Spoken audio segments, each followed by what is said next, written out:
5 years ago, this spot was one of the liveliest in Disa, an agrarian community in the Savannah region of Ghana. Okay, ya bana kwank ya kan yan kan ka. Bana kwank kan yan kan kan do mi heaven en yok sio ka ba so ndama. Abu Bavog operated the center. He recounts how his booming business at the time enabled him to provide a decent life for his family. All of it came to an abrupt end one night in January 2018 when the whole village was set on fire during communal violence. The attackers are believed to have come from neighboring Daboya, where community leaders only described the incident as a case of error of judgment. Regardless of the intention, that act of aggression set the lives of generations of the people here back decades in terms of development. But the people of Disa have done a great job rebuilding their lives with the help of people of goodwill. How they did it is a story of remarkable display of resilience, a story for another day. The Disa Daboya incident illustrates an uncharted reality about Ghana, where rights activists say human rights violations faced by minority groups don't attract the right media coverage and therefore failing in its responsibility of preventing conflict across the country. This was the subject of a regional roundtable conference in the capital, Accra, on April 5. It brought together participants from the host country, as well as Sierra Leone and Senegal. People want to know, how are we reporting? Are we even reporting on minority issues at all? And are we reporting it from the right perspective? Amakudam Ajima, a veteran journalist, heads the Ghana-based media platform for environment and climate change, which co-hosted the conference in partnership with Minority Rights Group Africa under a program called Engaging Media and Minorities to Act for Peacebuilding, or EMAP. Under this European Union-funded initiative, over 130 journalists in the three West African countries are undergoing an online course designed to capacitate them on raising public awareness of the interconnections between conflicts, migration, and minority exclusion to help build and consolidate sustainable peace in their respective countries. We are working to maximize media potential as a peace building actor. The media, you have much powers, but also you have the voice that other people don't have.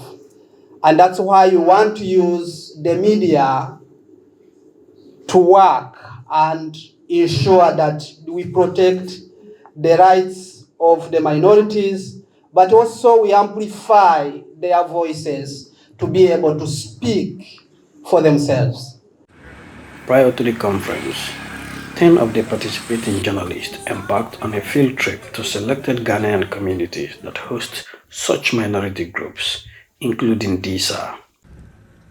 In this part of Ghana, stories abound about individuals, families, and communities suffering in silence due to dispute fueled by an array of issues, from disagreement over chieftaincy to climate change impact. In the northern region, Gambaga, a town lying about 90 miles from the city of Tamale, is host to a community that serves as a safe haven for a group of people rejected by their own families for being alleged witches and wizards.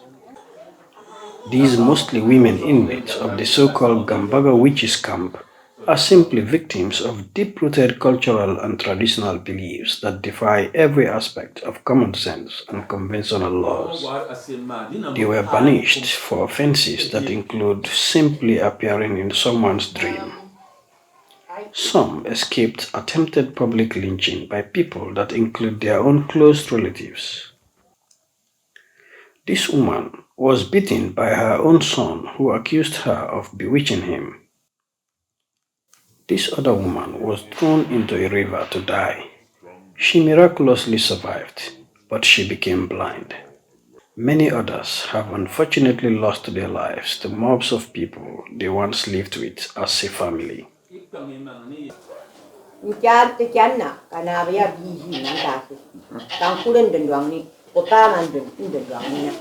I went home, I came here. When I went, the chief said I should go back. When I went back, I was in my house. And Linda's brother now came with I don't know how to describe it. The thing they used to lock bicycle. The EMAP project has revealed that the experiences of minorities are the same across the sub-region.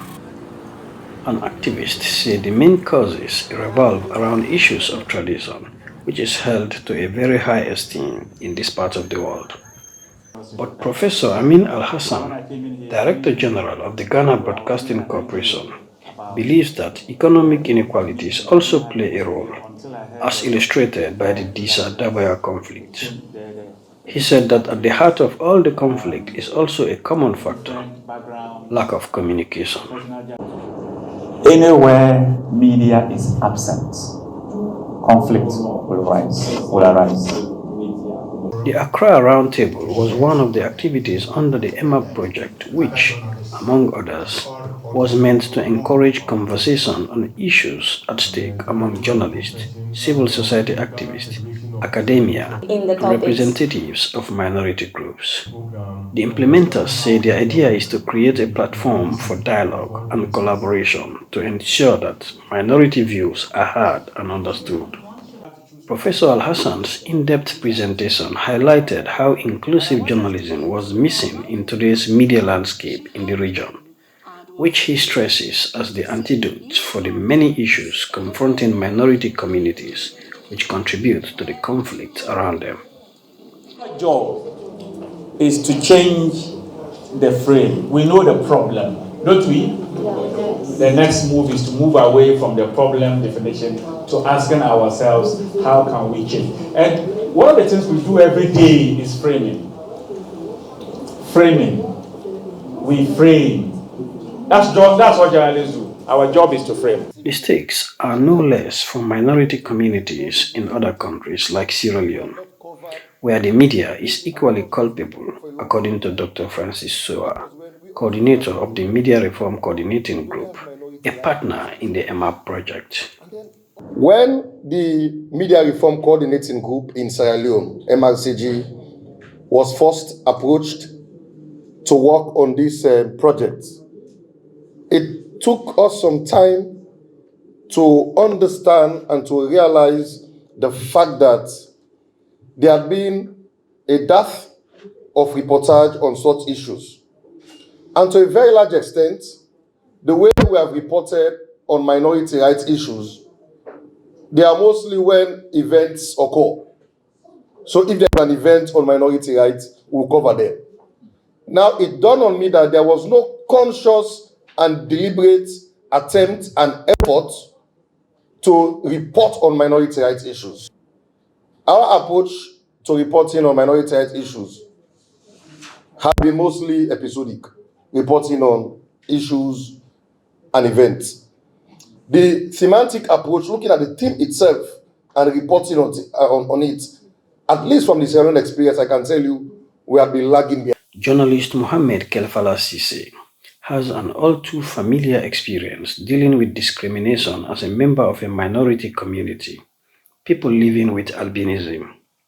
This is the first time I've been able to be part of such a gathering, and this is the first time I've got the opportunity to talk on these issues, especially when it has to do with minority groups and as well inclusive journalism, because there are a number of issues that minority rights groups are facing, but many of these issues are not known because either like the landed doctor said that people are reporting events or doing episodic reporting and they are not doing thematic reporting, that would be the reason. But having this particular session today, I believe is good because we've learned a lot. So many people have been able to understand the issues that has to do with minority group, and as well, we as minority group activists have been able to give our own contribution so that journalists and other activists will understand what are the challenges we are facing and how best they can do to make sure that they incorporate our issues when reporting, so that persons that are considered as a minority will be able to live a very peaceful life and live freely without being discriminated or without being marginalized. For Communication Studies lecturer Joshua Nicol from the University of Sierra Leone, understanding what minorities are is crucial for reporting on them with positive impact. Disability now encompasses not just physical disability, but also loss of pigmentation, like the albinos, or people who suffer from autism or mental health. What do? We take them to the asylum because we don't understand them. Other families, they have them locked up in a special room that nobody has access to.